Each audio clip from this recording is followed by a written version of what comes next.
Coming to you from sunny California and the Great White North. Get ready. We are breaking down the obstacles on the Armchair Ninja Podcast.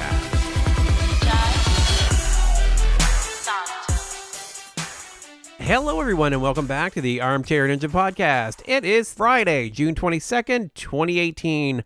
My name is Rich, and joining me once again is Bijan. How are you making out? I'm good, bro. I'm good. Working out, living life, getting some sun. How are you? Good. I'm getting sun as well. Maybe not quite as hot of the sun as you're getting, but it is summertime here. We're loving it. It's great. Yeah, man, getting my tan on, and I hope everybody out there is enjoying this. I almost said spring. I'm pretty sure it's getting into summer right now. I think it's officially summer now. Yeah, it's definitely getting hot, and just guys, go outside, enjoy the weather, work out, eat right, enjoy life. That's one way to live your life. Sure, yeah, that's probably the better way to live it. But if you can't do all those things, at least get out and get some fresh air. Go for a walk. That is good. Yeah. So this episode, we are going to be covering the ANW10 Indianapolis Qualifiers and Ninja versus Ninja Finals. This is going to be a good one. Yeah, man. Ooh, a lot to cover. Yeah, including the monumental, stupendous return of Tyler Yamauchi. Like, I am so excited. Yes, go Tyler. And Flex Labreck. Oh my gosh. I was just losing my mind. I was so excited. Yeah, it was a really good episode. There was lots of new ninjas featured in this one. A lot of returning people that didn't seem to go far in previous seasons. Like, is Indianapolis just like the Mulligan City where you can just keep going until you get it right? It's kind of cool that they do that, but a little confusing. Hey, I'm all cool with it, fail on, obstacle number 2. Next year, go all the way. Just saying. It happens. It happens. Yeah, it happens. Hey, for real, though, like, Indianapolis has kind of become a thing over the past, I'd say 2 seasons ago, where it's very predictable in how unpredictable it is. There you go for a Bijanism. In terms of the fact that it's going to be structured in a certain way where you're going to get, I would say, like a sprinkling of very well-known ninjas, but for the most part, you're going to get a lot of new faces. A lot of storylines, which could be hit or miss, honestly. But at the very least, it's going to be fresh, new things happening. But also, there's always going to be an IndyCar driver. We got our IndyCar driver of the year at this time. And we have, just a lot of unpredictable elements going on into this episode. I've seen it really in the past 3 seasons of now from the same area, just a lot of new faces, and a lot of interesting new storylines. And yeah, overall, man, I gotta say, I enjoyed it. Going in, I didn't know if we were gonna get a lot of just, the ho-hum stories, or it's like, hey, I'm an ice cream guy or something, and it's like, oh, cool. But I don't know. I really enjoyed the presentation here. I thought it was good. I liked it. We should mention before we get into it here, the 2 new obstacles. Boy. All right, you talk. I really want to hear your thoughts. All right, so we've got the wheel flip and the spin hopper. So looking at the wheel flip, I like it. I think it's pretty good. It's a little bit of a strange mechanism, but I think it's overall it's fair and fits pretty well into the qualifier. Mm-hmm. The spin hopper looks like an absolute beast of an obstacle. That thing looks incredibly difficult. I couldn't believe when they started getting on it. It looked difficult enough, but when I saw that they spun, I thought that has got to be the ninja killer of the night. There's no way that isn't going to take out just about the whole field. Yeah. Spin hopper is my favorite obstacle of the season so far, but I'm going to go into that in just a sec. For the first obstacle, what is it called again? Wheel flip or something like that? The wheel flip, yeah. Wheel flip. Okay, I gotta say, at first thought, there's just certain obstacles where you just look at it, or at least me, and I'm like, oh, I could do that. Like, which could be hit or miss, I like it. I feel like it's a perfect second obstacle, or it's not even a second obstacle, it's a third obstacle, huh? Yeah, it's after Cannonball Drop. Yeah. So I don't know. It's hit or miss, I guess. I am cool with it because I see it as a two-parter where it's really going to wear out your hands. By the fact that it is on a smaller ring and you are tilting that ring upwards over a flap and everything like that, you're going to have to put a lot of pressure on your forearms and in particular the squeeze on your hands. So it'll drain out your hands right into the spin hopper, which is what I think it's really made for. I think this entire episode is geared towards preparing for two elements, which is the block run and the spin hopper. And this is where I think this is not only a perfect course, but I genuinely believe this is the toughest course of the season so far. Block run, deceptively difficult, and from last season when it was in the LA qualifiers, I remember everybody, all the ninjas and everything were saying, the key element are the small blocks. Try to avoid them. If you don't, be light feet. But those small blocks are what gets everybody because they spin a lot quicker because just the dynamics of weight and everything else. But the spin hopper, oh boy, this is so awesome. Like, Stage 5 Ninja Awards, this has to be in the running for best new obstacle, man. It is so dope. So just to tell everybody, like, at my gym, we have a very similar type of element. How do I even display this? Where there's bars, almost like a salmon ladder bar, or yeah, I will just say a salmon ladder bar. And it goes in that same element, right? Like a 45-degree angle going up. And what my training elements, which is the hardest training regimen I do for American Ninja Warrior, is I jump from bar to bar, similar to the spin hopper, right? But this element takes that almost thing that people do, because I'm sure other people do it, and makes it like 10 times more difficult. The bars are not tiny bars, but big bars where you can barely grab onto it. You have to use your fingers and like really grab onto it. It's slippery. You don't have gripping on it. Not only that, they spin, dude. They freaking spin, which means you can't just hop and grab one by one hand and then just grab onto the other. You have to have perfect timing. I cannot tell you how incredibly difficult that is. That is insane. My mind can't even fathom the fact that multiple people were able to get through this thing. Oh boy. And then you have to descend. I will tell you right now. The descent looks brutal. Going up it is difficult but doable. Going down, that is freaking insane, bro. And it spins still. I mean, this was created by a madman. I love whoever made this. Oh boy, this is crazy cool, and I really, really hope we see more of this. This is just an overall win all the way around. I am loving this new obstacle. All right, so let's take a look at some of these runs here. First to take the course was the pizza delivery ninja with a whole shtick about delivering pizzas to the crowd and to the hosts. A little cheesy, maybe, but wow, it worked, I guess. Wow, I see what you did there. Yeah, it was cool. It didn't overstay its welcome, so that was fine. But he ended up being kind of a throwback. I feel like this episode was kind of a more classic vibe, right? This classic format of someone going out on the first or second obstacle early in the episode, and then it kind of follows a more typical pattern that we've seen. That's a good point. It's kind of bucks the norm of what we've seen in this new element of the season, which is honestly fine because we had such brutal ninja killer obstacles in the middle. So they really did hype up, in particular, the spin hopper and the block run as two big, intense ninja killers. Yeah. So yeah, that's a good point, man. So he fell on the cannonball drop. His feet hit, but he just didn't have enough momentum to carry him through. So he ended up going out early. But next to take the course was 50-year-old Bill Westrick, one of our Twitter supporters. Bill has been fantastic over the past couple years. And he's also the world's greatest plumber. Yeah. Let's talk about the story, though, because really this is one of the cooler stories this season. Yeah, for sure.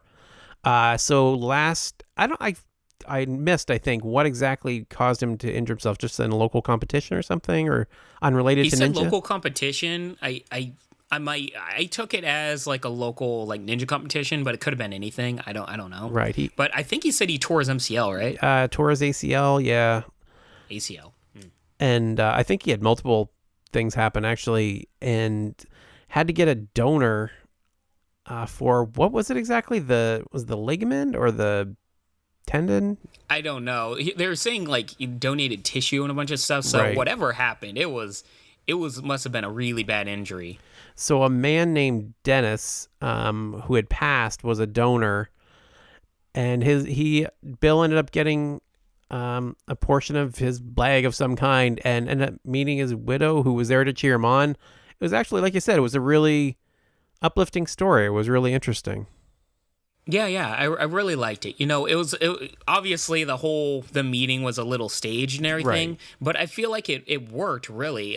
Like after the whole awkwardness of them like walking towards each other, when they actually embrace and everything, that's what the show really does well in terms of like hitting those emotional moments and I felt it, man. Really, I empathized and I was really happy for both of them. In many ways, I'm sure everything about this meant a lot to the widow. I'm sorry I don't remember her name, but honestly, I'm sure it means a lot to Bill. And just seeing the widow there in the crowd and her cheering him on, and for Bill to represent, Dennis that passed and really, his memory and commemorate that, and everything that he was able to do in being a donor. I'm sure this was just overall for everybody involved, just a very, very powerful moment. And it's one of the rare times where the announcers are really saying, everything he does is truly like just a step forward and a win. This is really something where really what's going on is almost more than the show itself. Yeah, and he had his best run yet. That's always great to see, making those progressions. He ended up going out on block run, but made it further into the course than he has before. And at 50 years old, that ain't bad. That ain't bad at all. No, I wouldn't even. I don't think I'd be able to get that far. I'm about half that age. That's amazing, man. Especially with an injured, like he's 50 years old, just coming off of Right. like a major surgery and injury. You have to imagine he wasn't able to train all that much, and if he was training, most likely upper body. Like seriously, you mess up your leg, you're not going to be doing too much, crazy lower body stuff. So props to him. That block run is brutal, man. And do we know if he made it to the finals? I know block run's a little bit in the middle, but it like, Jeez, I don't know. how I many don't. people really got through it? Because block run, I mean, that was taking out everybody. I don't know if it was the end of his season. I'm really happy for you, Bill, because that was cool. Double checking now. It looks like you had to make it to the spin hopper to move on. So unfortunately, Bill won't be back until next season, likely. But moving on to the Big Dog Ninja, everyone's favorite nickname. Jody Avila takes the course. You deserve so much more, Jody. He embraced it. They got T-shirts and everything, so apparently he's I all will on say board. this. Yeah, the illustration and like the coloring and everything, like those shirts are really cool, honestly. Like, he's going all the way and it's very well designed. I was thinking that too. It's like Terrible name. probably one of the best shirts out there he's got. Yeah, it's actually really dope, but I just can't with that name. He ended up going out on block run as well. A little understandable with the size that he is. Obstacles like that are just absolutely killer when you're well over 6 feet tall. Yeah, man. When you're taller, you're lower. You have quite a discrepancy with your center of gravity, right? And just anything involving balance, but in particular obstacles like these, where it just shifts your balance over to extremes of one side or the other. I mean, you're gonna have a hard time. Sorry, Big Dog Ninja. Yeah, I thought he had it, to be honest. I thought they hyped him up enough. I know he's really good. He's really strong. Dude, he was killer on Ninja vs. Ninja this season. Yeah. I thought I was totally fooled in this case. So, unfortunately, Jody's season ended early this year. Yeah, that sucks, man. Next up, we had Nicole Martinez, another ninja teacher. Yeah. I mean, just by the fact that they were showing her, I was like, is this going to be a run where it really could have gone either way? Because I was getting ready to be annoyed. Because I'm like, look, I know Alyssa Beard's really great, but you can't just like hype up every female ninja now or female teacher now and say that, they're going to be the next Alyssa Beard. Like, they better have some talent mixed with that. But that said, I mean, she stunned me. I got to say, I was fooled. She did quite amazingly. Yeah, she made it all the way to spin hopper. She beat block run. She was the first one to show us how crazy that spin hopper is. And she did fall there, unfortunately. But yeah, a great run, a great debut. I think this might be her first season, or if it's not, it's definitely the first time she's been featured. I don't think it's her first season. I think they said she's been here running before, but I could be wrong. Probably. But hey, teachers, man, the new pole vaulters. Yeah. I'll take it. And then the first of two Towers of Power takes the course. Brandon Mears is back, 6'5", working out with his son Ashton and his bro Dan Palizzi. Yeah, do you think this is like a real thing? Do you think they actually train with this kid? Because, you know, all of this was filmed in the same day, but honestly, I'm sure everything that we see is. But just, is this a thing? I think to some extent it might be. I mean, definitely hardcore played up to the camera. Those guys like to do that, though. Yeah. Yeah. I don't know. I have to say, when you have young kids, you don't have a whole lot of spare time to yourself. So if you got to take the kid with you to go work out, then that's where the kid's going. I don't know. I will be able to speak to that maybe in about 3 years, but, you know, I still got time. But he got to go get to the balance obstacle again. I was so disappointed for him. Like, I really wanted Brandon to have his good redemption year. Not the least of which, I think I have him on my, oh boy, I think he's on my ANW fantasy team. Oh no. It's entirely possible. Bye to that, you know. By the way, Champ is here because I'm number 1 right now in that. But oh, you're kidding me. Saying, are you really? Yeah, I am. Oh, okay. Geez. But no. Yeah, it's not going away, Rich. But it's still early, you know. I'm not gonna play it up too much. But I gotta say, I'm so like that must suck so much for Brandon because it's the same type of balance obstacle, you know, the same area. Yeah. That's gotta be rough. But at the very least, we get to see what he's capable of doing in Ninja versus Ninja. But I don't know, man. So early on in the season, that sucks. Dan did well though, right? If I remember correctly. So at least we got that. Yeah, Dan did pretty well. He finished the course, so that's good. We'll I can speak to that because he was fast forwarded, so clearly, you know, they don't. Yeah. I gotta say here, speaking of fast forwards, this is the most disappointing fast forward I think I've seen. More so than like the ninjas that have the big names and everything else. Kyle Schulze got fast forwarded. Now, he did get some attention last year. He's deaf. He banged his head on the dismount of the spin hopper. That must have been a crazy run to watch. Like, I would have loved to have seen that full run. That's crazy because I was thinking the same thing. Like, he got far into the course. He has an amazing story. And not only that, they literally show there is a lot of drama to his run. Why wasn't it shown? That is crazy. And of all the episodes, y'all can't tell me that, you know, they didn't have time. Some of this stuff could have been skipped or shortened, okay? So don't even try to bring up that. I don't know, man. I really would have liked to see this run. Yeah. Wow. Like, just the drama was there, the heartbreak, the intrigue, everything about it, right? Yeah, I was more sucked into that. Like, that fast forward was intense. Like, I can't even imagine a full run. That would have been really interesting to watch. Yeah. But hey, man, we got to get that IndyCar run. Yeah, I got to say, most of the episodes this season have had no fat on them. There's not much you can complain about. They were pretty tight. Yes. This one had some you could trim off. Yeah. Let's just say, definitely had some fat. Yeah. Next up, we had Kyle Stratman, the dog walking ninja, sober for 4 years, whose dog was on the sidelines barking the whole run. What did you think about him as he took the course? I love this man. Far more than long-haired, Jesus-looking people. Just say that. But dude, this guy was amazing. Like, he was very personable, very charismatic, which is, I'm gotta be honest with you, man, kind of rare when it comes to this show. You know, you either have it or you don't, and that's not a knock on other people. But this guy's just plays up to the camera, fluid, amazing, just draws you in immediately. Got a story, like a genuine, like, deep story with a very positive outcome and just this guy has like a new lease on life and so positive. Like, I don't know, like the whole time I was smiling watching this guy and I just genuinely wanted the best for him. I loved it. Yeah, my note for him was like, he's what we love about Ninja most, right? I love when seemingly random people do it, like people you do not expect. Yes. Take the course down. He was great to watch. I'm so happy for him. I think the whole run was good. He's a rookie, right? I think so. Like, they yeah. said he trained for 3 years at ANW, but like they never really like said he's been on previous seasons. So like, if this is his first season and he did all of this, props to that guy, man, because like he did everything right.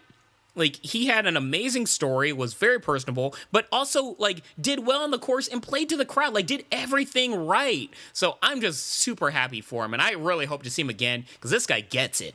After him, we had Jerry Dorilio, who got fast-forwarded, who went out on the spin hopper. Looks like she had a good run, but didn't get the full feature this time around. Hey, we're gonna see her again at least, because I really like Jerry Dorilio. Like, if you guys haven't seen her on Ninja vs. Ninja, oh, you are sleeping on somebody, because this chick is amazing. So hopefully we get to see more of her. Well, we are gonna see more of her, and yeah, I kind of think that she can get through that spin hopper. I really do. Yeah, she's one of the people we can count on going a little further, right? She'll learn her lesson and come back and beat it, I bet.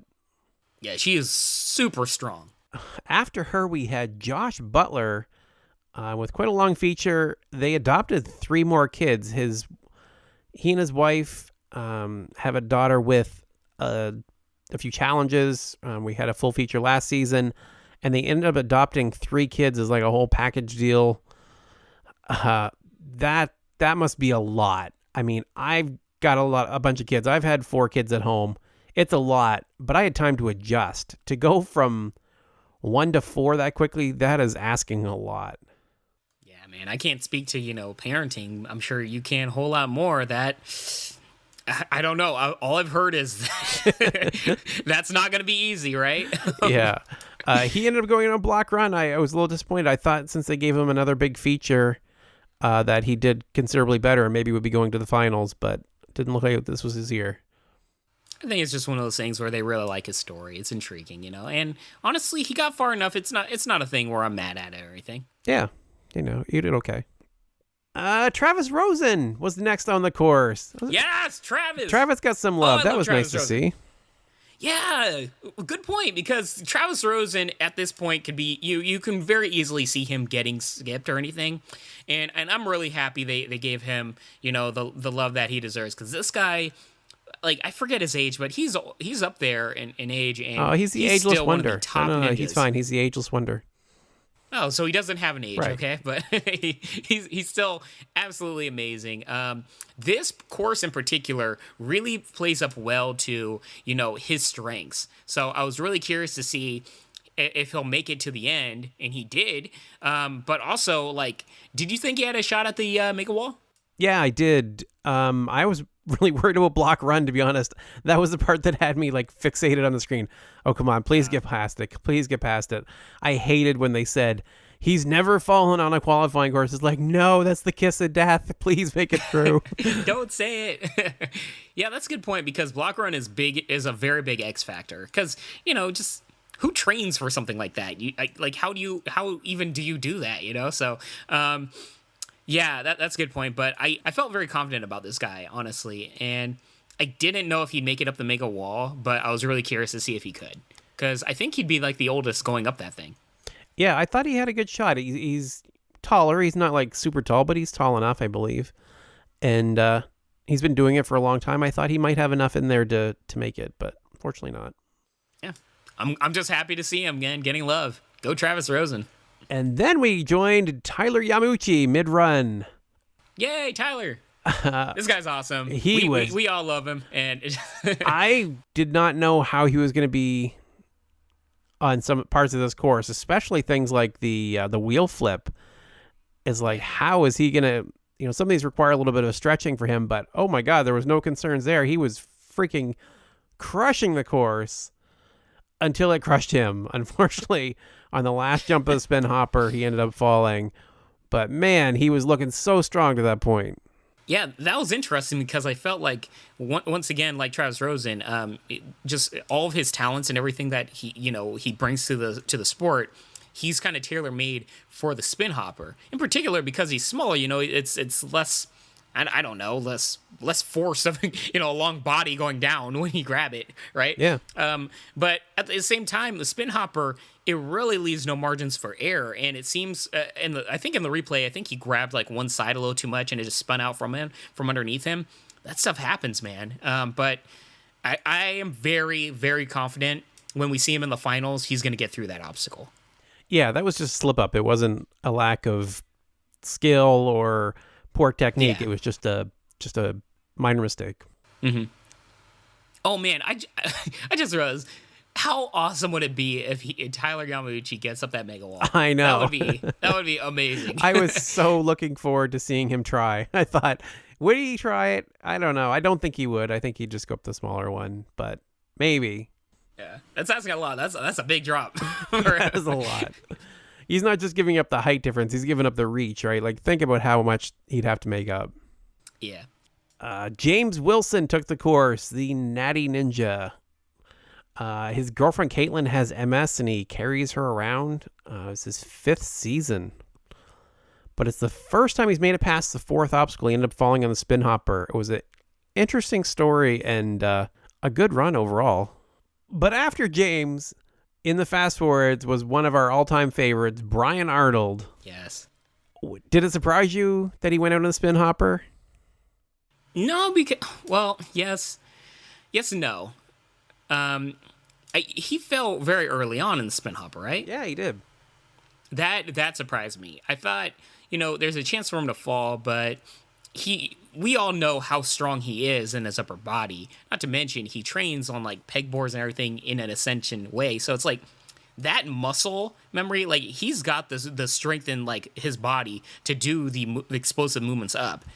I just thought, I don't know, it's a new obstacle and a lot of people have had trouble with it. I didn't expect him to fall that early on. It seems to have just been, once again, margin of error is so small and just a slip up. But yeah, once again, another guy where I don't expect to see him fail like later on in the finals. But I think just the fact that he's being fast forwarded really surprised me more. And also, how awkward would it have been? Just like I would just like to have popcorn, just watching him walk around other people there. So a certain other person there. So yeah, interesting. Yeah, I was a little put off that I didn't know he was going to be running there because they didn't give him any mention whatsoever until the fast forward. Like, he's Brian Arnold. He was last man standing a few years back. Like, he deserves a lot more recognition than that. He should be one of those. Then coming up later tonight. Not to mention, he's a former Team Ninja Warrior champion. And as you said, like, finalist, like, bunch of stuff. Just weird. But, hey, timing, got to get that innie run in. Just saying. Yeah, they also fast-forwarded Chris DiGangi, who managed to beat the course. Good for him. Jesse LaBreck's boyfriend's doing pretty good. Yeah.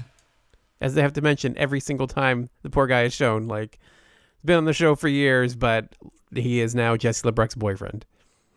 Honestly, like, I'm sure he isn't minding. We'll talk about it later, but he's very much earned the fact that, no, you are Jesse LaBreck's boyfriend, and be happy. He's getting the Brent Stephenson treatment, really. Oh, that's brutal. Don't get caught in that trap. Next, the run we've all been waiting for. Scott Dixon, Indy 500 champion, takes the course. Yay. This is the run of a century. This is the one that I was like, all episode, this is the guy to take it down. Just on pins and needles, right? Yeah, I couldn't wait to see how he did. But to be fair, he actually did pretty well. I think he did way better than I thought he was going to do. Yeah, I dreaded the what do you call it, vignette beforehand, and that was just everything I expected it to be in terms of not needing to be on American Ninja Warrior of that stupid package. But I got to give this guy props. He actually took the sport seriously, and I feel like I say this every single year. We get this really dumb, indie package thingy, and then they actually like give it their all and genuinely try and honestly shock me in how far they go. And once again, this guy, he gave it his all, and he did really well. So mad respect to that. Yeah, I think I think these kind of things are a lot easier to take when you see the genuine effort. Like, he gassed out. He put everything he had, right? Like, I feel like he really wanted to do his best, and he gave it his all. So that's all you can ask for. Mm-hmm. Some more favorites got fast-forwarded after this. We had Ethan Swanson. God, why? Why Ethan Swanson? That's crazy. Ended up going out in the spin hopper. But he's back, and he went out early last year. I'm just hoping he gets past the finals. I want to see him in Vegas again. Yeah, dude is super fast, guys. Like, do not sleep on that guy. And Dan Palizzi, who got one hand to the top of the mega wall but missed it. It was like right there. It literally slipped out of his fingers. I thought, if anyone's going to make it up the wall, it's got to be Dan Palizzi. He's got such a great height advantage for that and couldn't quite pull it off. Yeah, that shocked me because it wasn't like he just put his hand up there and slipped off. Like, he went up and he actually grabbed it. Like, he was up there for a good second, maybe two, and then it slips out. So I don't know if he just lost strength or it was just torque of him trying to pull up his other side of his body and it just slipped out. But yeah, that surprised me because for a good split second there, you're like, oh, you got it. And then, no! But hey, them's the drama. Yeah, he had the fastest run of the night until the guy right after that. Michael Boyer takes run. We get a mid-run young upstart here who missed the mega wall but beat Palizzi's time by 0.1 seconds to have the fastest run of the night. Yeah, good for that guy. I remember Akbar had some ridiculous Akbarism, but I forget it. Other than that, I don't know. Good for that guy. Probably something like, boy, are you fast. Rach, why? What? Shame. You get a shame bell for that. My heart. I thought that was pretty good. I wouldn't have fit. I'm sure you did. Father of three. Next comes Jimmy Choi is back. I was very excited to see him back. I wasn't sure if he was going to run again. Yes. He has Parkinson's, but isn't letting him slow down, or the fact that, he's quite a bit older. I forget his age, but he's not a young person at this point. Made it past Cannonball Drop, makes a one-hand grab on the wheel flip, but missed the dismount. Like, he did such a great job. I was like cheering him on even more than I thought he would, because I was pretty excited to see him back, but I was really excited by the time he got to the end of the wheel flip. I thought he might be able to go even further.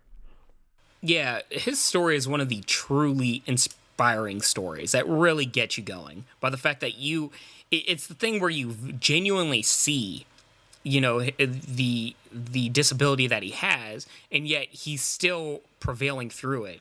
And the fact that he does so much for his foundation and people like him, and he has that connection with Akbar, where you even see Akbar, running, I don't know if that was a marathon or a 5K or whatever it was, just that visual element of just seeing him do far more than just his own personal story really is inspiring. And you genuinely want the guy to do well. But not just that. It's not one of those things where, you see the guys and he gets to the first obstacle and they're like, oh, every step he takes is blah, blah, blah. Like, he's actually going far in this course and genuinely doing well on obstacles that just, if you have the Parkinson's like he has, it's got to be some of the hardest things imaginable. And yet he does it. And I don't know. Once again, he's one of the few runs where you can show anybody, like somebody that doesn't know anything about American Ninja Warrior, and they just see his story and see his run, and they are all in. Yeah. It requires no translation. That is amazing, no matter where you are. Great job again, Jimmy. I hope he comes back again next year. I'd love to see him get far enough to move on to the finals. If he hits a buzzer, I'm going to lose my mind. Oh, wow. Yeah. For sure. So that led us into Jessie Labreck. Yes. Oh my God, Labreck House. I am so happy she's back. I've been looking forward to her run so much. She's just magnetic. Like, she's so talented. You can't stop watching her. Her personality is great. Everything about watching her run is fun and fantastic. Like, we used to have like one or two superstar women, and now we have like 6. Like, it's at least, and it's great to watch every one of them. And Jessie's right at the top. Yeah, oh yeah. We're gonna speak later about just how amazing she was in Ninja versus Ninja, but I was really looking forward to her run, not only to see if she can get through, in my opinion, the toughest course this entire season, but can she actually get up the mega wall? Like, I was so ecstatic, just everything going into this run, the possibilities. I really wanted to see what she was capable of. I know. You had asked me last week, or we talked about it briefly, whether I thought a woman could make it up the mega wall. And I totally think we could see her do it next season. I just didn't really think they had enough time to prepare. And, it seemed a bit of a stretch this season. But when she stood in front of that wall, I thought, she's going to do it. Oh my God, she's going to do it. I had every faith in the world in her at that moment. And it was just so disappointing. But at the same time, it's just going to make it so much sweeter when they do manage to do it. Yeah, I don't know. I feel like I just knew the editing too well, the fact that she wasn't the last run. And I felt like, a woman getting up the mega wall would definitely be fodder for the last run. That said, I understand why she's not the last run. But I felt like that spoiled it for me, where I was like, okay, she's not. But are we just slipping here? Like, you're reading into the editing now and placement of the run? I blame you, bro. It's all my fault. I blame you because why? But I gotta say, the fact that we had Jessie Labreck go through this course, show off, just how talented she is. When she was going through the ring flip or whatever that thing is called, and with relative ease, and then going through the block run and, just boss moding that thing. And then she goes to the spin hopper, and she went through that thing without much struggle at all. I mean, she knew what to do, and she showed off so much strength and poise in that moment. On an obstacle where it's been very difficult, almost impossible for a big portion of the competitors, and for her to show everybody how it's done like that, I mean, I was floored. And the fact that we finally got to see a woman attempt the mega wall this season, and see her get, she got, I mean, she wasn't at the very top or anything like that, but she did some damage in terms of like going up that thing. I was floored to her run. I was glued to the screen. I was very, very entertained and enthralled, and I'm so happy for her. And y'all know where this is going. Jessie Flex Labreck, you win the Athletically Profound Run of the Night. Congratulations. That was so dope. Amazing run. Absolutely earned. Yeah, agree with all of that. All right, episode's done. Yeah, let's move on. Ninja versus we've got one more run to cover. The one that they had to make the last one of the night. Everybody's like, when are they going to talk about it? Yeah, Isaac Caldiero has returned. And we're struggling a little bit with how we want to present this. So, to be clear for everyone, if you haven't been listening for a very long time, Isaac has rubbed us the wrong way. He's a little controversial with some of his actions and some rumors and other things that have happened since his win. Let's just say he's been a point of various controversies since his win, not only with his former training partners, friends, but various other members of the ninja community. Nothing that I can confirm or anything like that, but from multiple people, to the point where I genuinely believe them. And one of those things where you never want to think that way of a person. So going into this, I didn't know how to feel, to be honest with you. What are your thoughts, Rich? I'll be honest. For the first time watching this show, I wanted someone to fall. Quite frankly, I wanted him to fall. It's not fair. It really isn't. And I know there's lots of people listening right now that are fans of Isaac, and that's great. Anybody can feel however they want. But I don't want to get into everything, but let me just refer you to the Wolfpack Ninja podcast, episode 16. That's Jeff Britton part 2. And they kind of give a rundown. And we're huge Wolfpack fans. We've had all of the Wolfpack have been on our podcast at one point or another. Jeff Britton's been on with us multiple times. And I just feel like Isaac did all of them wrong.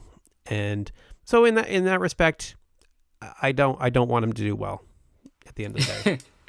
Look, I kind of feel your point. I was just running and I was like, whatever. And then he gets to that block run and he's looking and I'm like, you know, I wouldn't be too upset if he just falls right out. Just saying.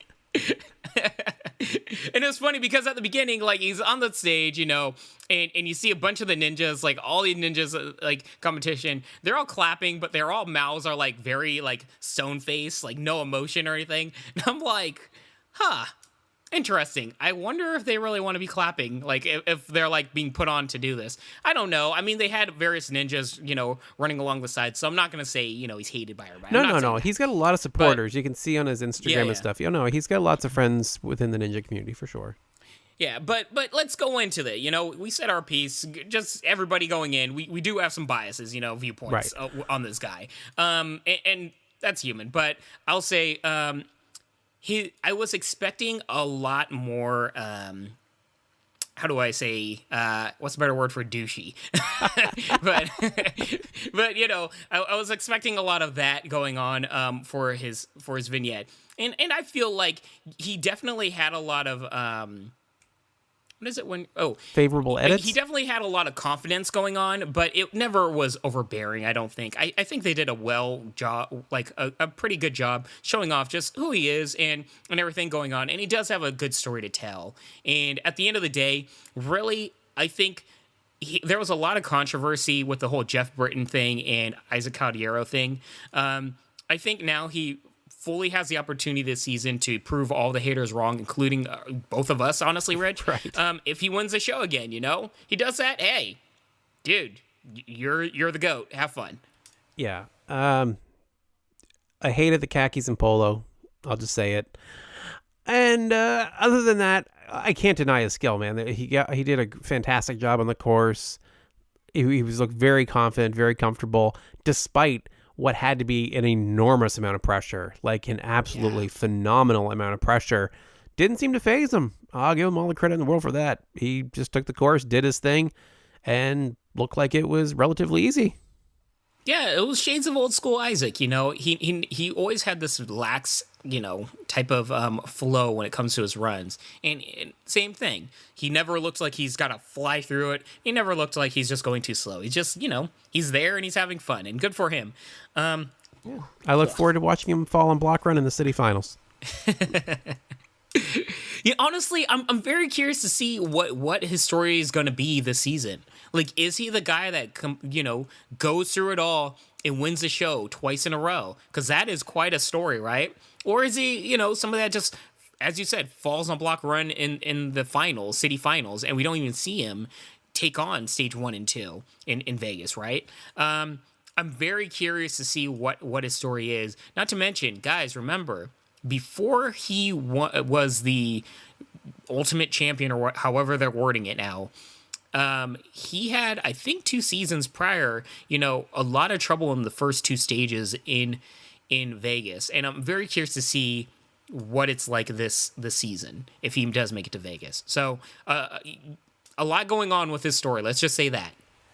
I'd be really curious what they're going to do for stage 1 in Vegas, because I think that's still his Achilles heel, right? He's not as fast as he might need to be, but at the same time, they haven't been putting the pressure to stage 1. They've really kind of opened up those times a lot more than they used to.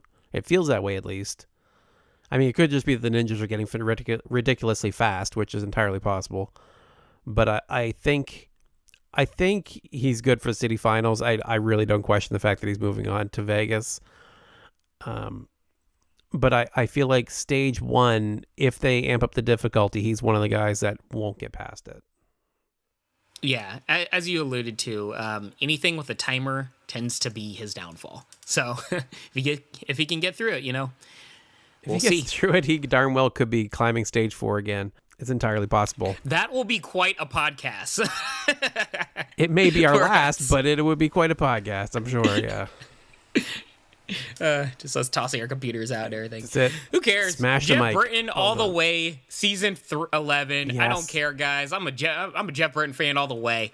Every hero needs a heel, right? Yeah. All right, so let's move on to Ninja versus Ninja. The finals were here, and I gotta say, Amazing. I liked them. They were good, but I kind of enjoyed last week's episode a little more. The semifinals almost kind of trumped the finals. Dude, you can't. Last week was such like lightning in a bottle. You know, it was so good. It would be very hard for anything to top that.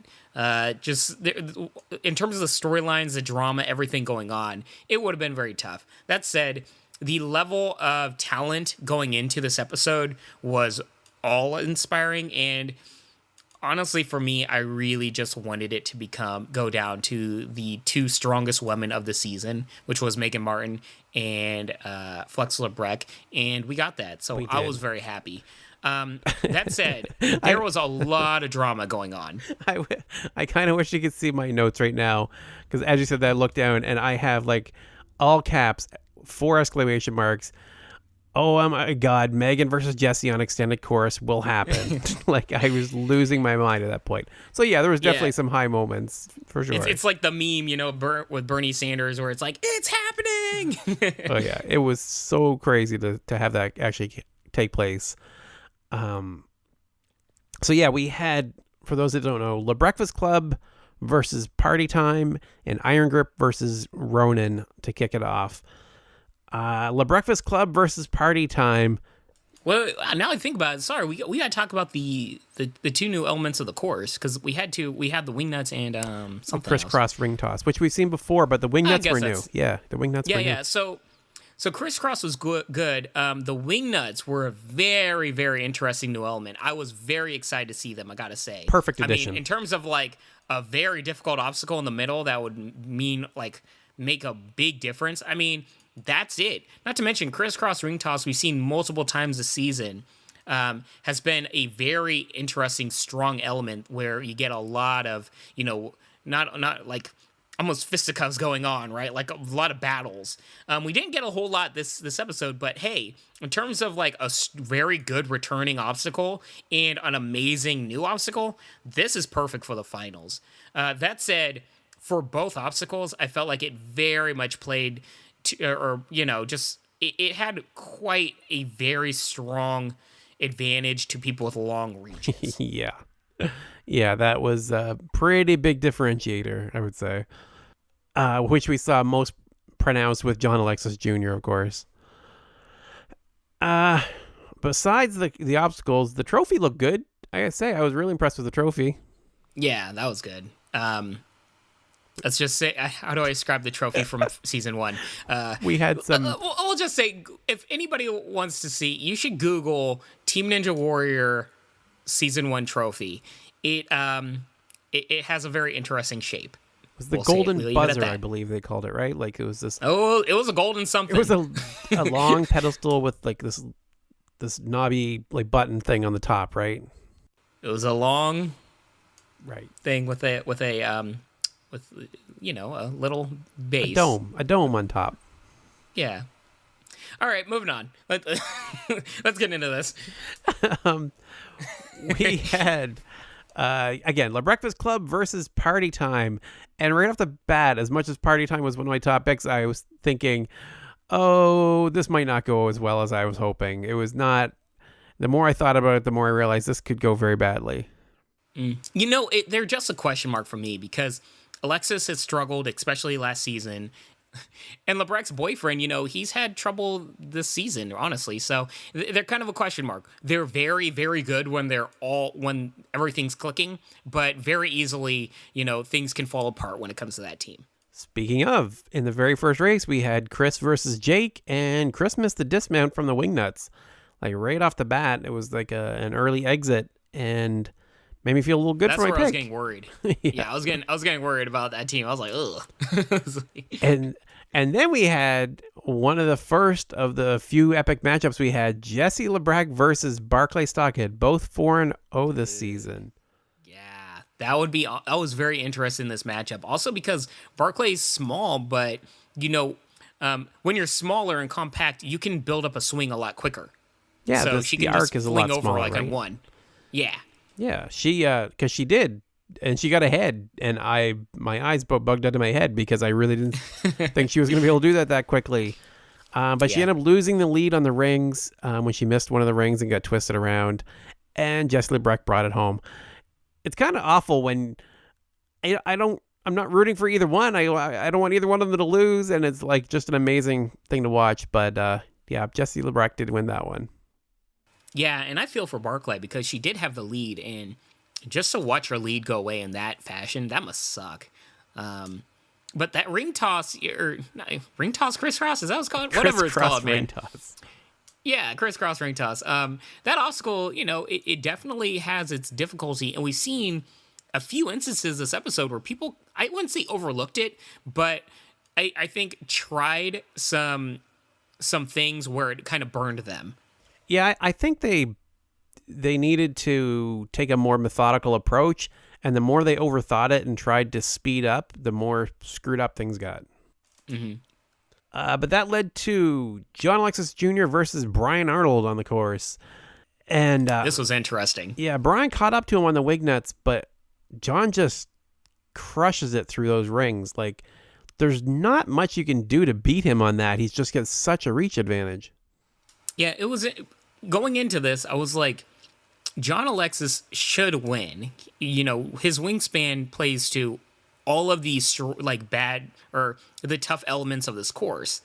But Brian Arnold, he's kind of consistent when it comes to all the obstacles. So really it was John Alexis's run to lose. And I was just very curious to see if he would, rise up to the challenge. And he did. And that's the thing. When LaBreckfast Club is on the ball and everything's clicking, they can be amazing. And this was one of those opportunities where you see that. John Alexis, man, like seeing him go through those rings was amazing. He just skipped so much and did it in such a flawless, smooth flow. Yeah, the only hope I think Brian had in both this and the relay, which basically went down the same way, was he basically had to get in his way. He had to either get in front of him or get in his way so he can't get those big swings going, and just wasn't able to make it happen, unfortunately. It's hard, when you're going up against a guy that's, like 6'7" and it's got like 50 pounds on you, It's yeah.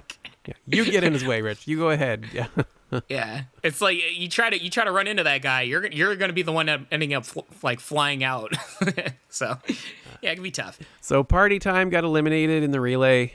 But a great attempt. They made it to the finals. I was very happy for them. But LaBreckfast Club moves on to the final matchup.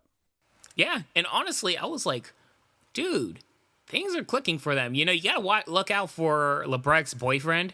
I'm just going to call him that because, Chris DiGangi, poor guy. Chris DiGangi, the guy's name is. Yeah, that's why I said LaBreck's boyfriend. Right. So, I keep an eye out for him, but like the other two, it's clicking for them. So if they can hold their own, they're on a good standing. So then we had Team Ronin versus Iron Grip. Some really cool matchups here. Dude, so for me, this was the matchup of the night. This is what I was looking forward to the most. Yeah, this one had some good ones. JJ versus Mathis. Mathis, the kid, one-hands his way through the wing nuts in this really interesting fashion and just absolutely destroys JJ. Like, I loved, as competitive as JJ might be, he's down at the bottom of that wall looking up, just pointing like, all right, you got me. That was good. That was really good. Yeah. I mean, really, the wingnuts is they're the X factor of this episode, and the fact that he was able to get through that with such a dominant method, good on him. Yeah, fantastic. But didn't work for him later on, which we'll get to. Mm-hmm. Meagan versus Tiana. The segment on this definitely made it seem like this was going to be a pretty even matchup, and in the end, really, Tiana kind of did. She wasn't very far behind her, but Meagan did win it, as I think we pretty much expected. Yeah, there was no question for me that Meagan was going to win this one. This one I felt very strongly about.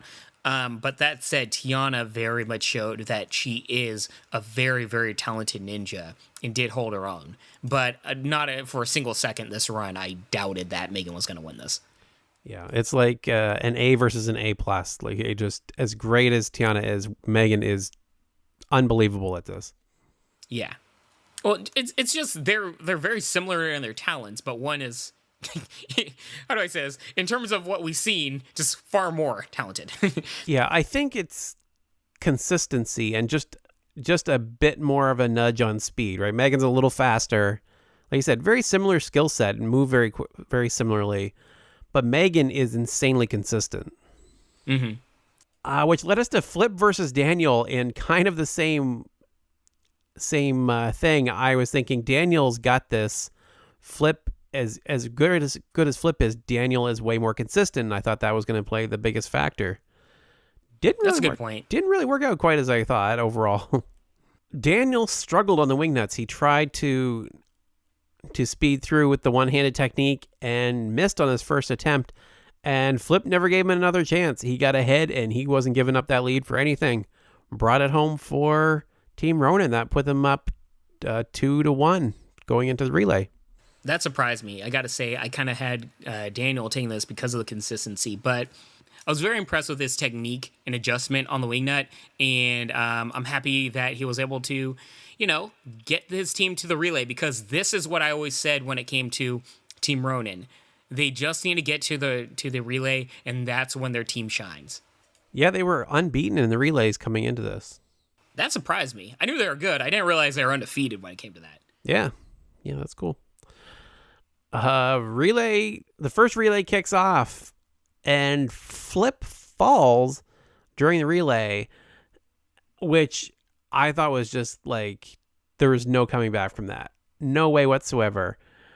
Daniel struggles on the rings, and JJ got ahead, and then I was like completely floored. I thought Team Ronin is going to come back from Flip falling against this team. Like, that didn't make any sense to me.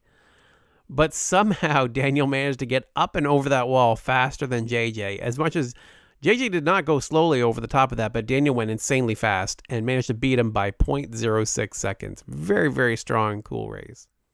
Yeah, that was crazy, man, because it was back and forth. And honestly, Daniel Gill wasn't, having a good night Yeah. to this point. He's kind of struggling. It was like, that's Daniel Gill. He never makes mistakes. So it was crazy to see. But I got to say, the fact that it went 2-2 at this point, I was biting my nails. I had no idea how this thing would go.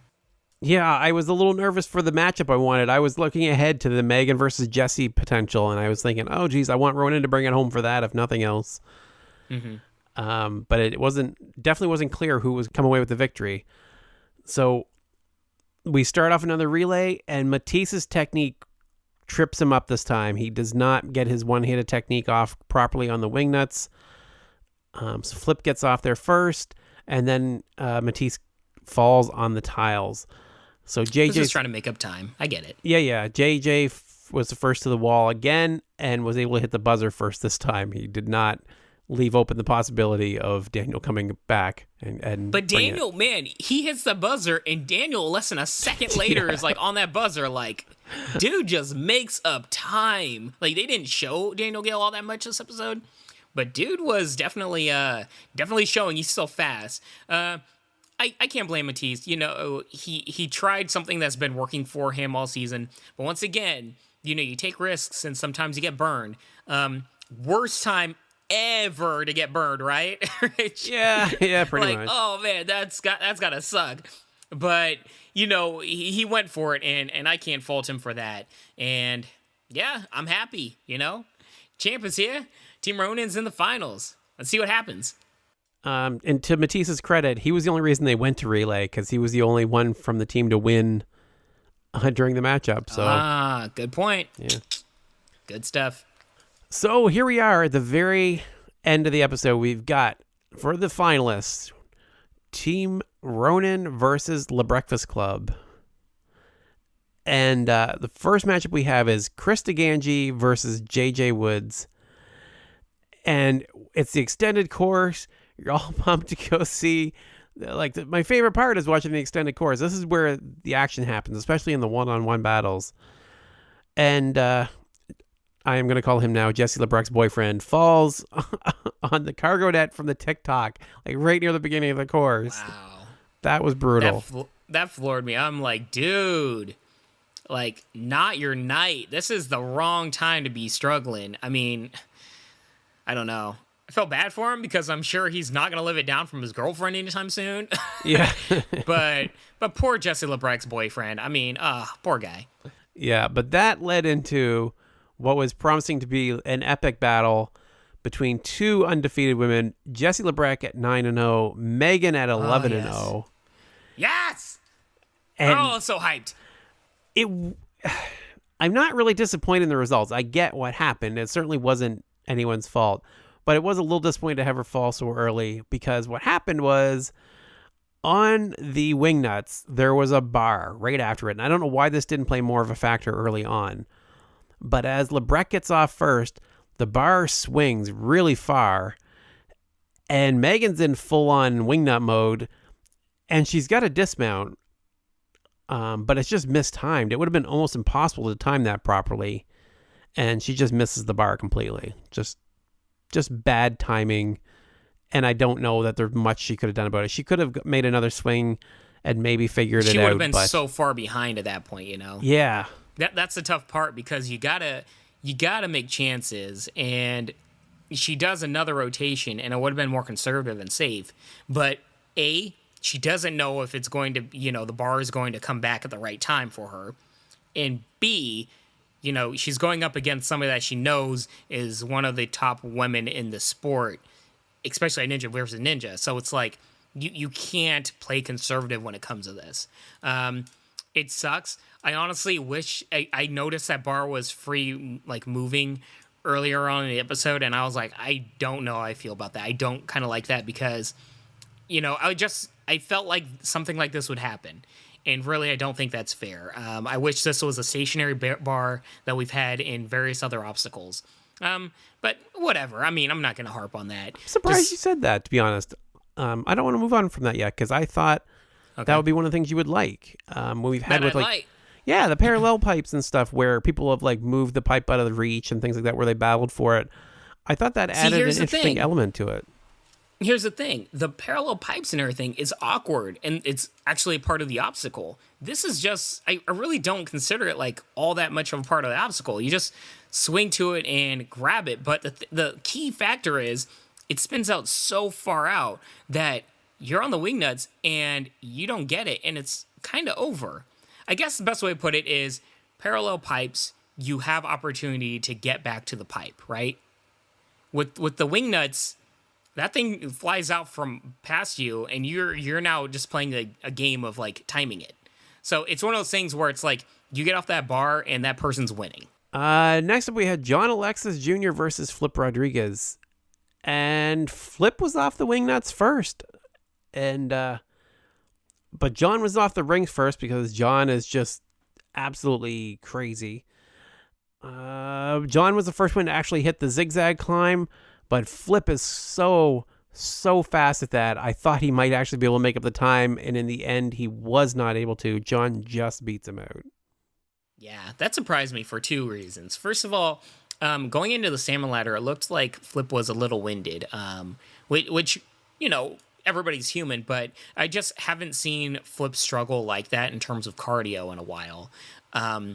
But also, John Alexis Jr., his body frame really doesn't pertain well to an obstacle like that zigzag spider climb.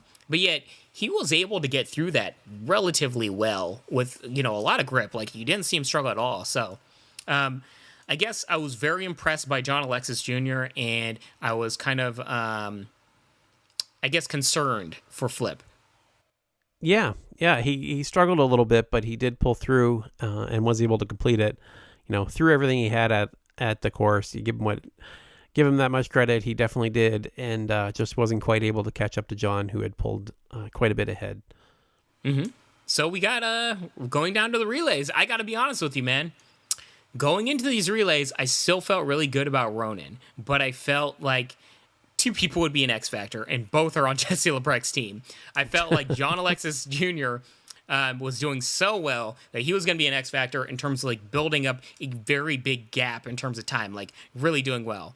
And LaBreck's boyfriend has been very much struggling, and I didn't know if he would just he doesn't even have to do well, just get through the obstacles and let, your other teammates kind of just like take on the mantle, so to speak. That's pretty much what he did here, to be honest, because John was the first one to tag. Chris was in the middle of the course. They had the women run the back half of the course. So John was the first one to tag, but Chris started getting twisted around on the rings. So JJ was able to get ahead and was the first one up the wall. So Meagan had a pretty decent head start onto the salmon ladder, but Jessie was able to catch up, just banging through the salmon ladder. Dude, she's so strong, man. It's crazy. For her to do that against Meagan, of all people, to be able to catch up and pass her like that, and then to bring it home on the zigzag, like, just absolutely put her final stamp on being the queen of Ninja versus Ninja. Yeah, and not just that. I mean, I really felt like this is the perfect way to end the season. You have the two strongest teams with two of the strongest women in Ninja versus Ninja, and it all comes down to them, which I think encapsulates everything about this season. What came down to a race between them. They're very neck and neck. As you said, Meagan actually was ahead of Flex Labreck, but Labreck really showed off why she is the strongest woman in the sport. She was able to surge ahead and win the entire show for her team, and that means a lot. It's Flex Labreck, the team captain, and a woman standing at the very top, winning it all. And I was just so happy for her, and it was a very powerful moment. And overall, I really couldn't have asked for more. This was amazing, and kind of funny. Just thinking back, now I think about it, like last week, Rich, we were talking about 3 teams having a chance to win it. You know what? The team we didn't say had a chance to win this.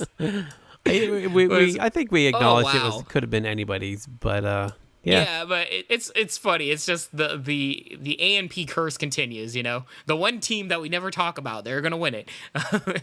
But yeah, just very happy for everybody involved with LaBreckfast Club. LaBreck's boyfriend, you're never gonna hear the end of it, but I'm very happy for you, and yeah, cool stuff. Yeah, he's gonna have to beat the whole shebang here in Vegas, I think, to shake that. Maybe then I'll say his name. Yes. Till then, and I mean no disrespect, LaBreck's boyfriend, but you are LaBreck's boyfriend.